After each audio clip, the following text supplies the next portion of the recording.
kader Golkar yang masih setia di dalam partai Golkar, yang tidak pernah hijrah ke tempat manapun, maka dia adalah kader Golkar sejati.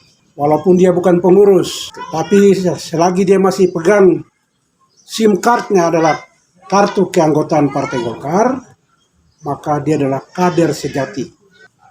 Untuk itu saya mengajak, mari kita sama-sama menyuarakan kepada pimpinan kita, Bapak kita Airlangga Hartarto, sebagai pimpinan DPP Partai Golkar, untuk meninjau kembali terhadap pelaksanaan musda yang terjadi secara aklamasi di Provinsi Papua selama 4 kali. Apakah sudah sesuai dengan ADRT dan PO? Supaya kita tidak berpolemik antara kader dan juga sesama teman-teman di Trikarya. Saya juga orang Trikarya. Saya dibesarkan oleh MKGR dan juga dibesarkan oleh Golkar. Jadi kalau bicara Trikarya, bicara Kosgoro, Soksi, dan MKGR, itu adalah ormas yang melahirkan Golkar yang disebut dengan Trikarya. Maka lahirlah yang disebut dengan Sekber Golkar. Jadi kader-kader Golkar yang junior, saya dididik zaman Sekber Golkar. Saya kira kader-kader yang lain pasti belum ada yang zaman baru ketika reformasi. Karena senior-senior saya sudah habis semua. Seperti Pak Alex Sesegem, kemudian Pak Herman Monim sudah almarhum, Abel Suai itu baru saja ketika saya jadikan dia. Ada bung saya, Bung Jonibo, walaupun Habel sudah almarhum, tetapi itu saya punya tangan dan pundak. Baru beliau jadi ketua Golkar, jadi ketua DPR, itu di atas pundak saya. Saya kira Bung Jonibo masih ada saksi hidup, masih ada. Jadi kalau ngomong takaran kader, harus dilihat dulu kader yang bagaimana. Ada kader yang dibangun ideologinya untuk menata dan mengamankan seluruh jajaran kader, infrastruktur partai dan lain sebagainya. Paling jajaran yang paling terendah yang ada di kampung, dusun, dan desa. Nah, ini saya minta kepada kader-kader junior. Jangan berangan-angan, berandai-andai, tapi Anda didoktrin dulu, digodok dulu, dibina dulu. Anda sudah memahami tentang lapor perjuangan Partai Golkar. Baru Anda bisa dianggap adalah kader. Sesungguhnya lah kader militan. Lapor perjuangan Partai Golkar itu menjadi landasan ideologi pribadi orang di dalam sebuah organisasi ataupun partai yang dia nganut. Karena Golkar punya lapor perjuangan Partai Golkar tidak gampang. Saya adalah kader Penlat, saya adalah kader TOT, Training of Trainers, dan saya adalah kader instruktur. Penjenjangan kader yang sudah saya lewati, dan saya adalah kader Karakterdes. Pertama tahun 73 terbentuknya Karakterdes. Saya adalah angkatan pertama. Dulu VTC masih ada yang dibilang sekolah teknik mesin di BSG. Kami adalah gambling pertama tentang Karakterdes yang diterjunkan ke desa-desa. Karena saya adalah kader senior yang saya bilang tadi. Sudah jenjang yang saya lewati cukup panjang. Tapi saya pernah mencetakkan banyak orang jadi kader. Saya mencetakkan orang banyak jadi pemimpin, padahal saya sendiri tidak pernah jadi pemimpin.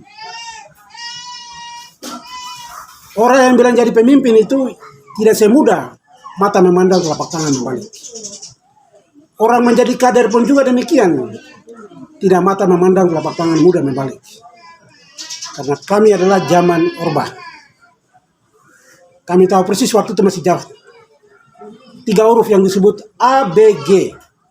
Apa kata ABG? ABRI, Golkar, dan birokrasi. Saya hidup di tengah 3 huruf itu.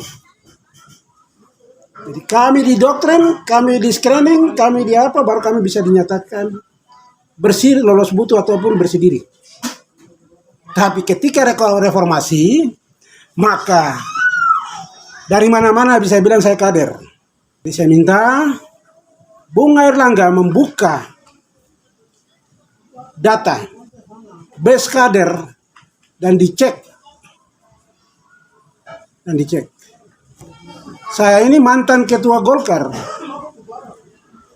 Saya ini mantan ketua Komcat dulu, disebut Komcat sebelum jadi ketua Golkar di kabupaten DPD, tapi saya mantan Komcat.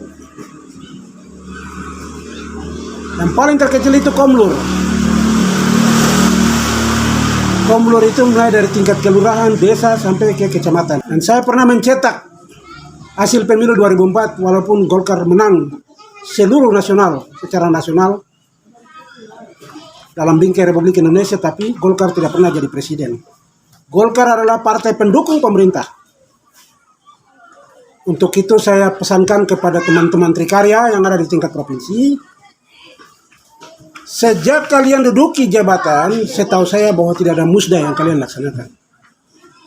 Hanya tiba-tiba ada SK yang diturunkan, ganti ini, ganti itu. Untuk itu saran saya sebagai kader senior Golkar, yang juga kader Trikarya, saya adalah masih berstatus ketua MKGR Kerom.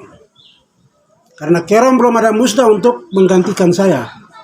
Jadi tidak ada ketua MKGR yang mau ganti di jalan-jalan. Organisasi ini bukan organisasi keluarga, bukan organisasi teman. Jadi mau ganti seenaknya. Jadi hari ini Golkar terjadi di tingkat provinsi, kita harus evaluasi kembali seluruhnya. Hasil pemilu beberapa tahun lalu, kita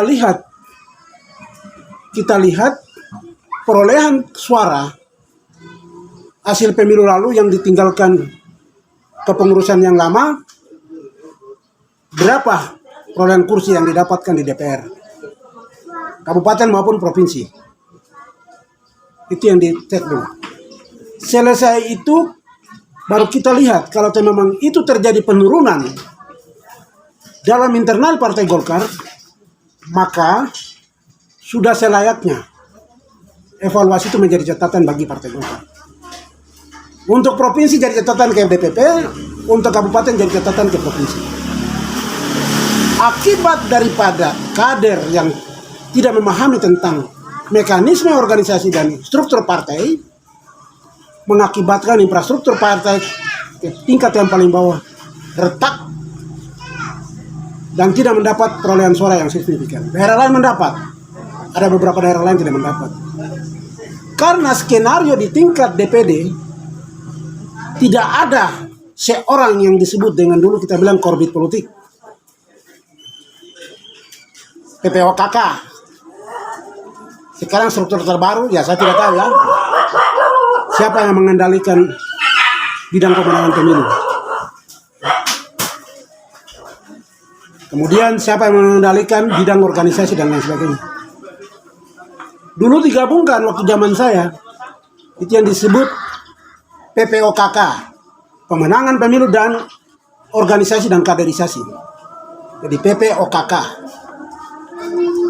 Nah, ini kader-kader Golkar, kalau dibilang kader Golkar, harus tahu ini dulu. Jadi saya lihat Golkar di DPD Golkar Provinsi Papua ini akan mengarah kepada kehancuran. Akan mengarah kepada kehancuran.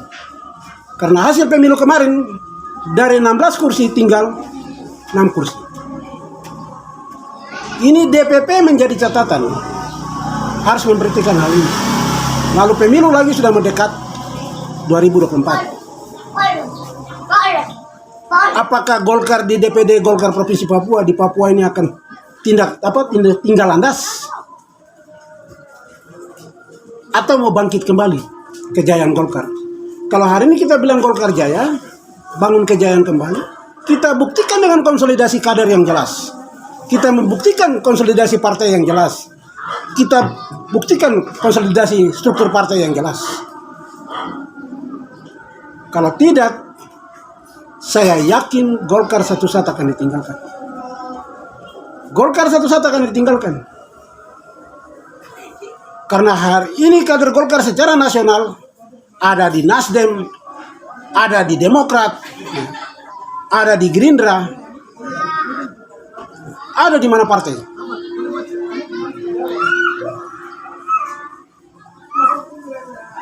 Berkarya muncul lagi. Padahal semua tadinya Golkar. Nasdem juga sama, tadinya Golkar.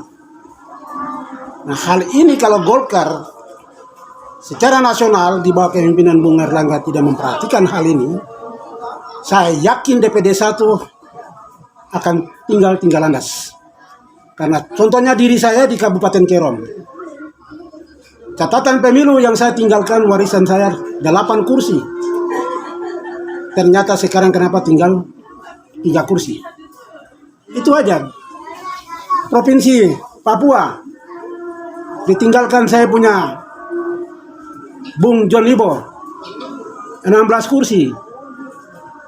Ternyata di bawah kepemimpinan Bung almarhum Clementinal, hanya 6 kursi. Ini jadi catatan Golkar. Saya mohon hari ini jangan tidur.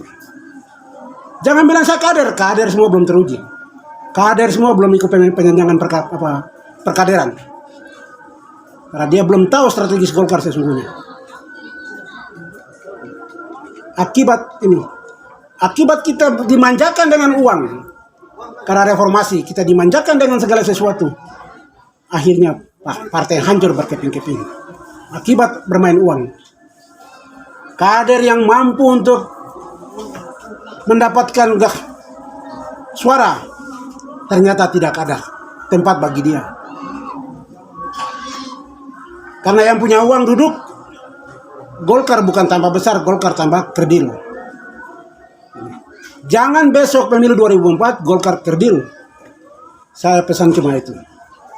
Jadi seorang pemimpin partai yang benar-benar mempunyai ideologi kepartaian yang kuat. Pelapor perjuangan partai Golkar dia harus paham itu. Baru dia bisa dianggap kader militan. Kalau dia belum mendapatkan ini, SIM yang tadi saya bilang, SIM karakter des, SIM kader instruktur, SIM kader TOT, training of trainer, dan SIM penlat bagi kader penlat. 4 SIM ini dia memiliki, maka dia adalah kader dan pernah menjadi seorang jurkam nasional yang pernah mempunyai pelatihan sertifikat jurkam. Karena dia berani komunikasikan dan dia berani mampu untuk mengkampanyekan, untuk menarik simpati partai Golkar.